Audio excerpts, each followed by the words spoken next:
बांस पिज्जा की दुकान। राधे श्याम श्यामनगर का रहने वाला एक बहुत ही मेहनती लड़का था।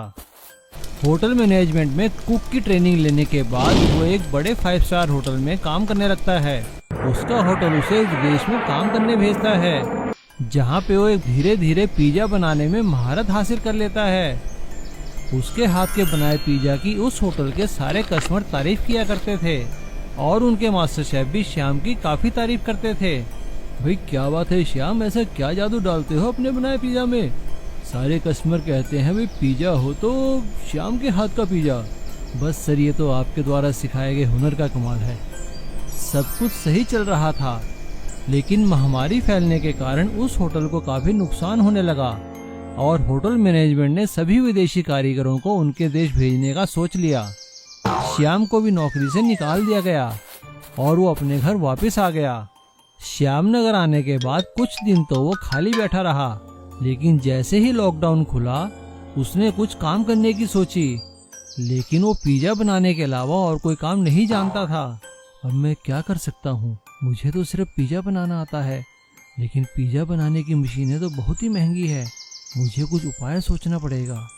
एक दिन श्याम जब अपने घर के आंगन में बैठा था, तभी वहाँ जलते हुए बांस के टुकड़ों को देखकर उसे एक आइडिया आया। अरे ये बांस तो बहुत ही धीरे धीरे जल रहा है, ये तो पिज्जा पकाने के लिए बहुत ही अच्छा है। क्यों ना मैं कोशिश करूं। और वो अपने खेतों से जाकर काफी सारे बांस काट लाया और उसने उसकी पिज्जा बेकिंग करने की एक मशीन बना ली, जिसमें कि वो नीचे उपले जला लेता, जिससे बांस धीरे धीरे गर्म होते और पिज्जा पकने लगता। उसने अपने बांस की मशीन में बनाए पिज्जा खाकर देखे, जो कि बहुत ही स्वादिष्ट लगे। उसने फिर वो पिज्जा अपने घर वालों को और पड़ोसियों को खिलाए। सभी ने उसके पिज्जा की बहुत तारीफ की।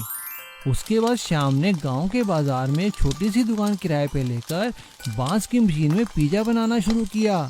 धीरे धीरे लोगों को उसके हाथ का बनाया पिज्जा अच्छा लगने लगा।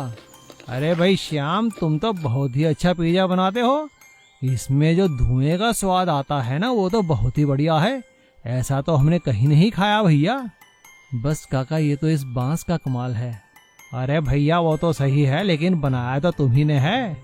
बांस तो हम भी देख रहे हैं कई सालों से।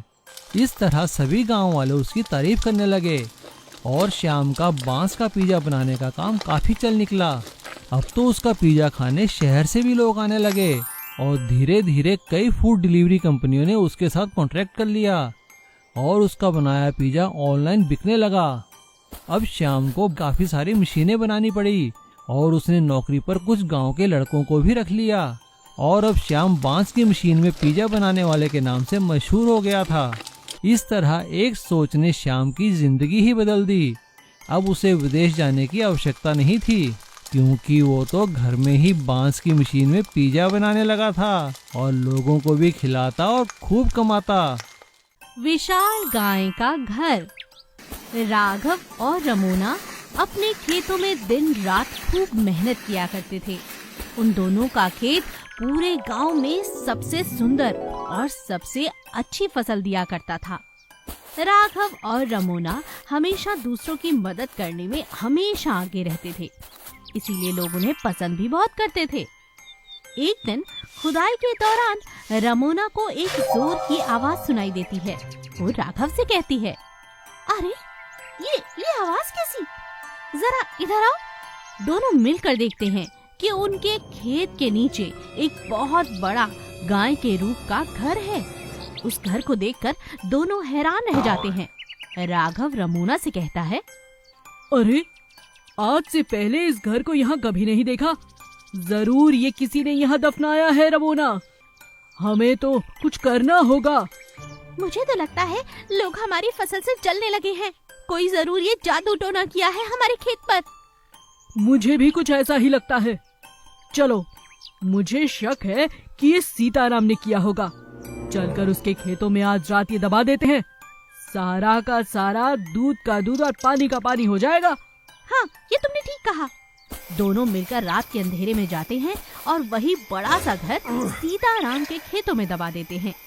ऐसा करने के बाद अगले दिन जब वो अपने खेत पर लौट कर आते हैं तो देखते हैं कि सीताराम का खेत एकदम उजड़ चुका है। हाय राम, ये क्या? सीताराम भाई का खेत तो देखो पूरा उजड़ चुका है। कहीं ये हमारी कल की गलती की वजह से तो नहीं? राघव रमोना से कहता है। इसी ने ये घर हमारे खेतों में किया था, ये मत भूलो। अगर हमने ऐसा ना किया होता तो ये हमारे साथ हो रहा होता। चलो काम पर चलते हैं।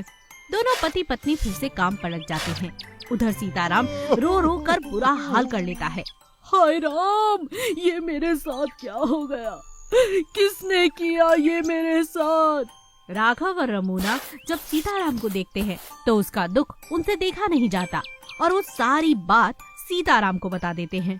क्या बात कर रहे हो राघव? मैं भला ऐसा क्यों करूँगा? और ये काम तुमने क्यों किया? चलो मेरे साथ, चलो अभी मेरे खेत में और वो गाय का घर बाहर निकालो। जरूर इसके पीछे कोई और है, मैंने ऐसा कुछ नहीं किया।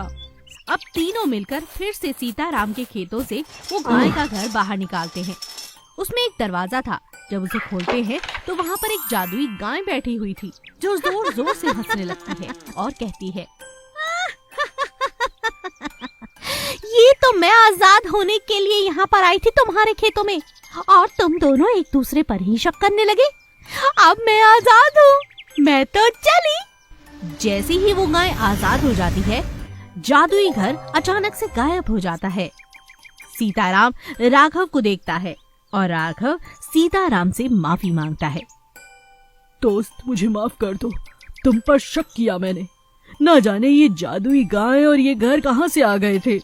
तुम तो जानते हो मैं किसी का बुरा नहीं करता, मगर आज मुझसे भी गलती हो ही गई। सीताराम राघव को माफ कर देता है और एक बार फिर से राघव और सीताराम अपने अपने खेतों में फिर से मेहनत पर लग जाते हैं और खुशी खुशी जीवन जीने लगते हैं।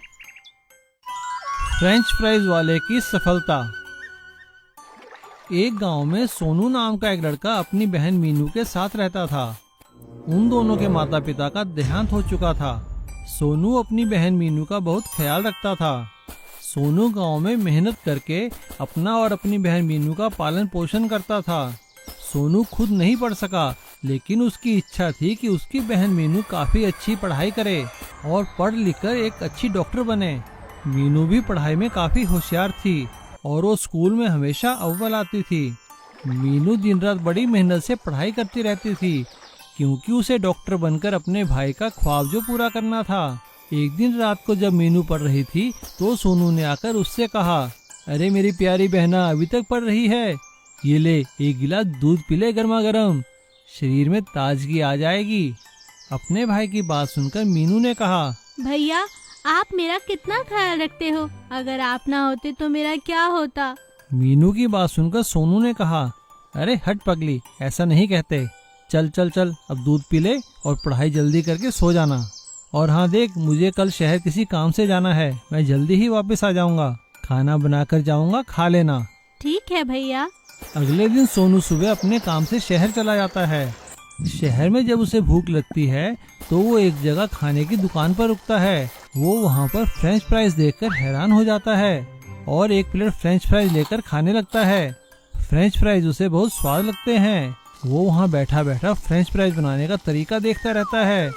गांव आने के बाद अगले दिन सोनू फ्रेंच फ्राइज बनाने की कोशिश करता है और अपनी बहन मीनू को देता है। मीनू, ये खाकर देख तो। भैया ये क्या है?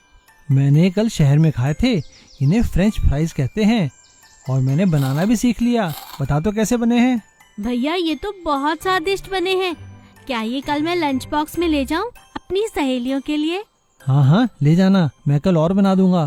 स्कूल में मीनू की सहेलियों ने फ्रेंच फ्राइज खाकर मीनू से कहा, अरे मीनू ये तो बहुत अच्छे हैं, अपने भैया को बोलकर कल और लेकर आना हमारे लिए। मीनू घर आकर अपने भैया से अपनी सहेलियों की बात बताती है। सोनू अगले दिन भी फ्रेंच फ्राइज बनाकर मीनू को देता है। अब तो रोज ही सोनू से कोई ना कोई फ्रेंच फ्राइज बनाने की डिमांड करने लगता है। ये देखकर सोनू को एक आइडिया आता है। वो अगले दिन अपने घर के सामने फ्रेंच फ्राइज की दुकान खोल लेता है।